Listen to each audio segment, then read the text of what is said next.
Hello friends and welcome to Malhotra's Institute. So in this video we are going to discuss XaXa committee's recommendation on tribal reforms. So this is second in the series of our discussion on this committee. One video has already been launched on XaXa committee's recommendation.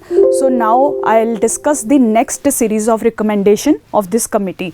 So this is a very important committee. You see, your tribals is a very important topic in your GS2 and your GS1 paper. So in the Indian society part or your governance part or social issues part and even in your essays and ethics answers also, there can be questions or issues related to tribals. There you can make use of the recommendations of these committees.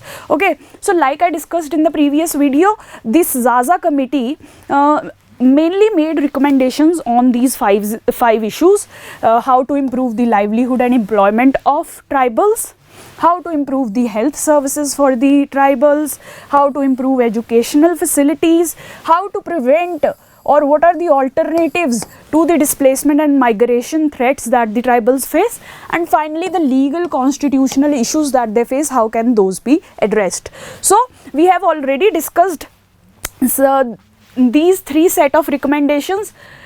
See, the last thing that we discussed in the previous video was related to the health services. So we discussed that tribal health assemblies should be provided, tribal health care councils should be set up, and traditional healers should be trained. Now some more recommendations of the committee, of the same committee, the XaXa committee, on the health facilities that can be provided or that need to be improved for the tribals, that we will discuss. Three we have already discussed.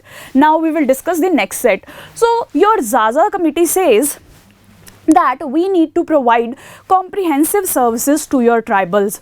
So comprehensive में क्या क्या आता है? See, comprehensive doesn't just mean that you provide hospitals or disease treatments. They focus on comprehensive health services, means they focus on preventive and preventive care and healthy lifestyles. So your committee says that don't just focus on providing them hospitalization or health services, rather focus on a lifestyle that is healthy and that prevents any disease from happening. So how can such lifestyle be provided, or how can such services be provided to the tribals? Is by focusing on all these social determinants of health, which are food security, that is ensuring that tribals get adequate quantity of food at adequate time and in adequate quality and quantity, so that they get the nutrition that is required for them.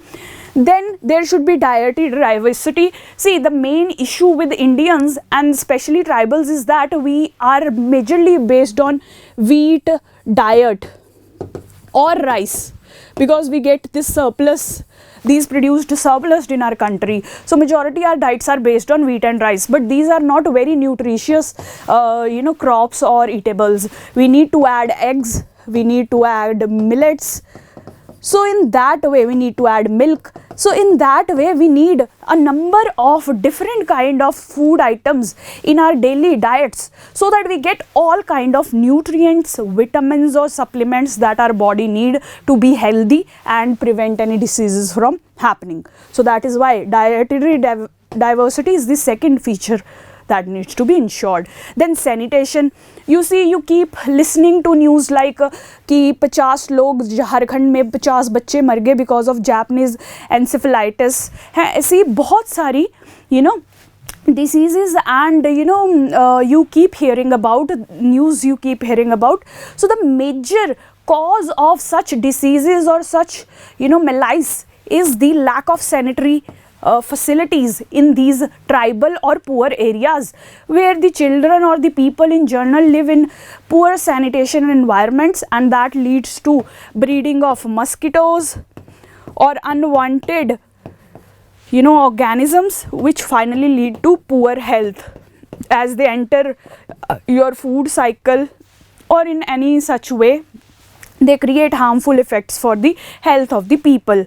So sanitation is the second factor that you need to ensure in among your people. right? Then availability of water in right quantity and right quality is also essential. Water is the basic determinant of our health. If we do not get adequate quality and quantity of water on daily basis, we will have health issues. So to avoid those health issues, water availability in timely and quality fashion is required for the tribals also. Then gender sensitivity. Okay, so see, women have different kind of health issues. Women face different kind of issues with regard to their bodies, with regard to their health. So XaXa committee says for tribal women, we need to be gender sensitive in designing their health policies. So see, in these tribals or backward areas, there is not enough access to either reproductive care or sanitary care or all that stuff that women require, that may not be present in these backward areas. So whatever health planning that the government does with regard to tribals, they have to ensure that they make gender or women specific policies for them to be effective for the people, for the tribal women especially. Okay, so that is this. Finally, transport and connectivity honi chahiye. See, tribals live in remote areas, so it is very essential that you provide kind of ambulance services or blood banks, taki emergency care we may be able to provide to these tribals. So these are what has been recommended by your XaXa committee. Same is written here, that there should be drainage system. Drainage system means we should have good sanitation, right? Improving nutrition of children, like we discussed, dietary diversity and food security needs to be ensured. And then controlling alcohol and tobacco. So see, alcohol and tobacco are a major addictions that your tribals have, and they really impact their health. So it is very important that we make policies, the government makes policies that gets them away from these addictive substances, right? So that is what this health regarding recommendations have been given by your XaXa committee. Now we will discuss this set of recommendations with regard to land alienation, displacement or migration of the people. So as you all know that the migrants or the these tribals, they live in the resource rich areas mainly. So wherever you find coal, iron, bauxite, these are the areas where you also find tribal people in high number. So what happens is, when you want to extract these minerals for your own benefit, for your businesses to grow, for your country to grow, for providing raw material to your industries, for providing employment to your people, at that time you will have to displace the tribals living in these forests and resource rich areas and move them out of these areas. So now the tribals face an issue of displacement. Where will they go? Will they get their land rights in any way? Will they get compensation enough for the land that they are giving enough?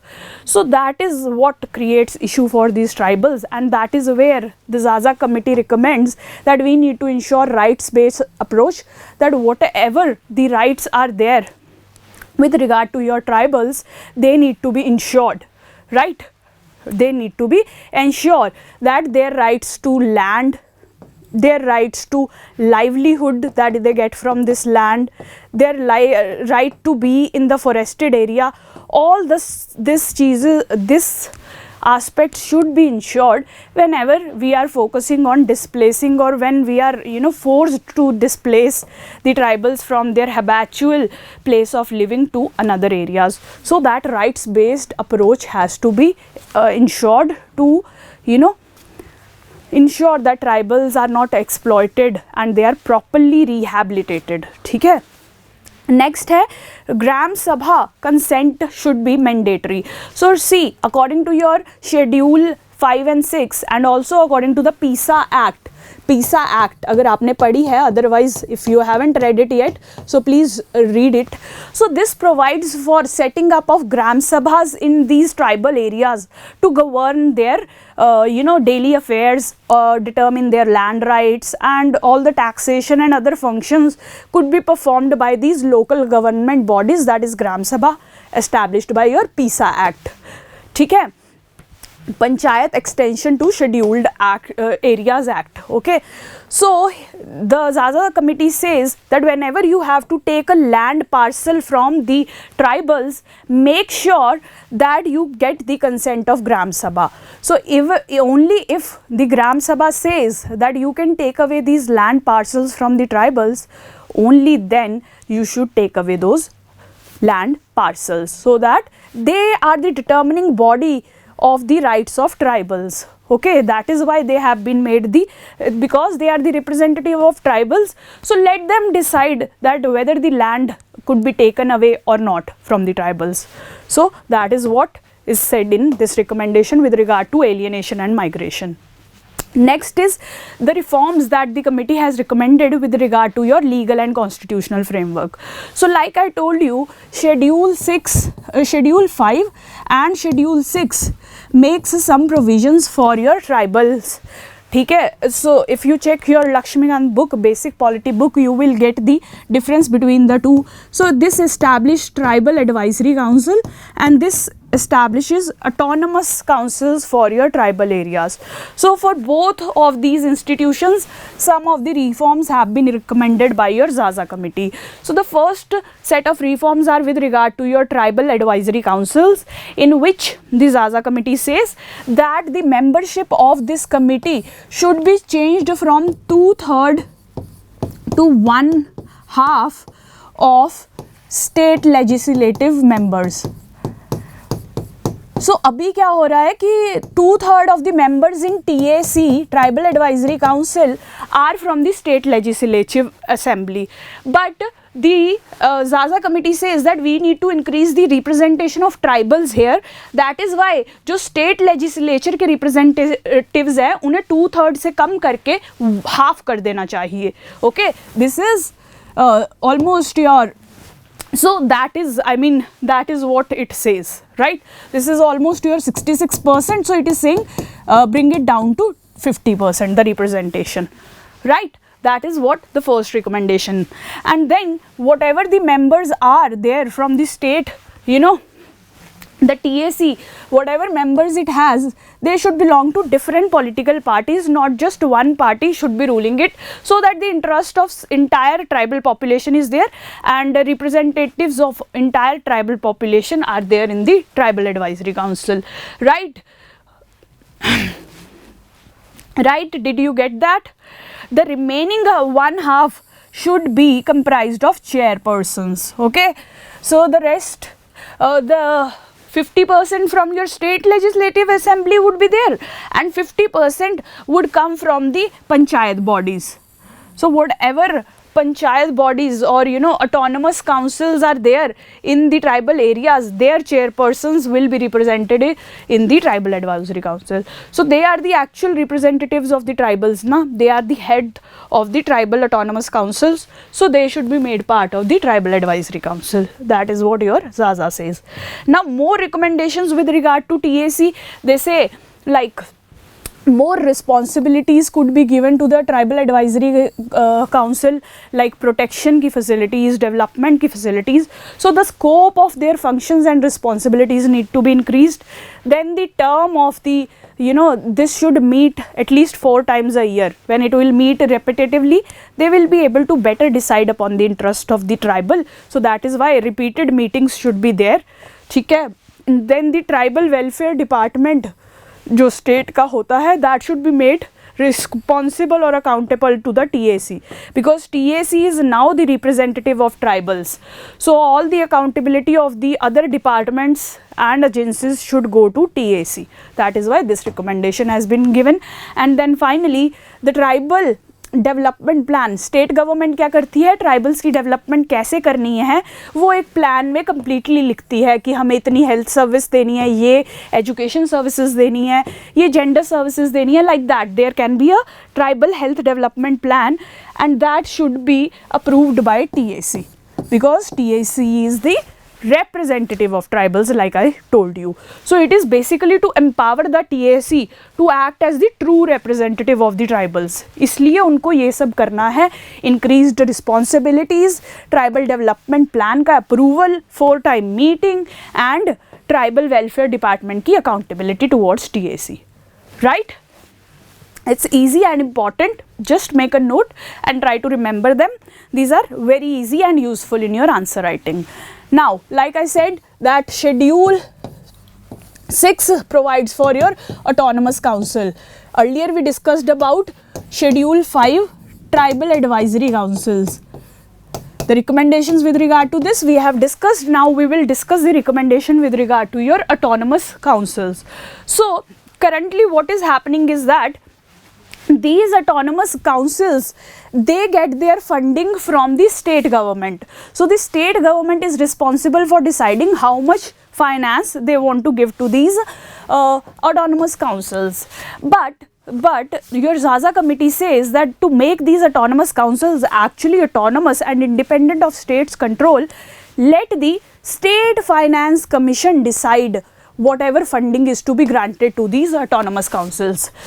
Okay, so instead of the state government, it will be the State Finance Commission that will decide that what amount of funds have to be granted to the autonomous councils, right? That was the first point.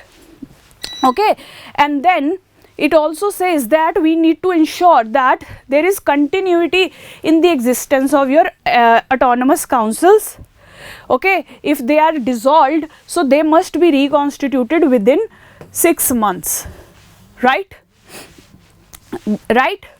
Now, they also talk about gender representation in autonomous councils by saying that 1/3 of the seats should be reserved for the tribal women in these autonomous councils, right? So to make them truly representative and autonomous, these recommendations have been given by your XaXa committee. So that was basically all about the XaXa committee. This is the second part. We have already discussed some recommendations in part 2. Please cover both of them comprehensively. These would be very helpful for your examination perspective. So that was about this video. Thank you so much for watching.